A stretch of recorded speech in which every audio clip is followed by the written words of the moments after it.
பங்கு சந்தையின் போக்கு நீங்கள் போன செப்டம்பர், அதாவது செப்டம்பர் 24 அப்படின்னு எடுத்து பார்த்தீங்கன்னா, தொடர்ச்சியாக ஒரு 5 மாதம் ஒரு சரிவில் தான் இருந்திருக்கும். அது முக்கியமாக காரணி நம்ம சொல்ல வேண்டியது எஃப்ஐஐ செல்லிங்ன்றது அவங்க தலையில் நம்ம கட்டிட்டோம். பட் எஃப்ஐஐஸ் வந்து எதனால அது பங்கு சந்தையில் வந்து ஒரு செல்லிங் மோடுக்கு வந்திருந்தாங்க அப்படின்றத தெரிஞ்சோம்னா இந்த அண்டர்ஸ்டாண்டிங் வந்து ஈஸியாக இருக்கும்.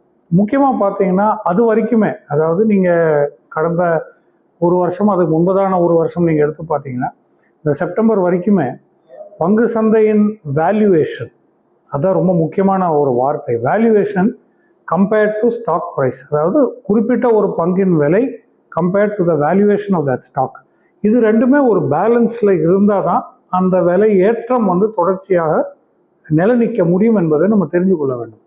பட் கடந்த அந்த செப்டம்பர் வரைக்குமே நம்ம என்ன சந்தையில் பார்த்தோம்னா, விலை ஏற்றம் வந்து மிகவும் வேகமாக அந்த விலை ஏறுவதை பார்த்தோம். ஆனால் ஒவ்வொரு காலாண்டு அந்த ரிசல்ட்ஸ் வரும்போது, குவார்ட்டர்லி ரிசல்ட்ஸ் வரும்போதும் அந்த வேல்யூவேஷன் வந்து அந்த ப்ரைஸ் இன்க்ரீஸ், விலை ஏற்றத்துக்கான வேல்யூவேஷன் ஜஸ்டிஃபை பண்ண முடியாமல் இருந்த ஒரு சூழலை பார்த்தோம்.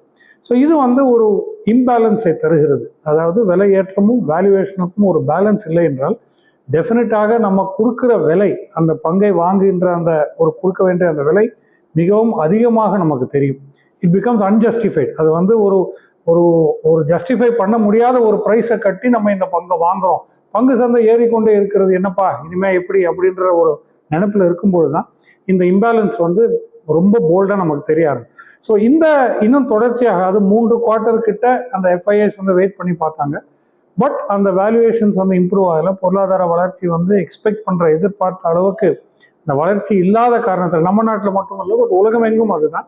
ப்ளஸ் அந்த சமயத்தில் யுஎஸ் எலெக்ஷன்ஸ், அந்த ஒரு மாறுதல், பிரசிடென்ஷியல் எலெக்ஷன் நடக்கின்ற ஒரு காலகட்டம், செப்டம்பர், அக்டோபர், நவம்பர்ன்றது last phase of the election.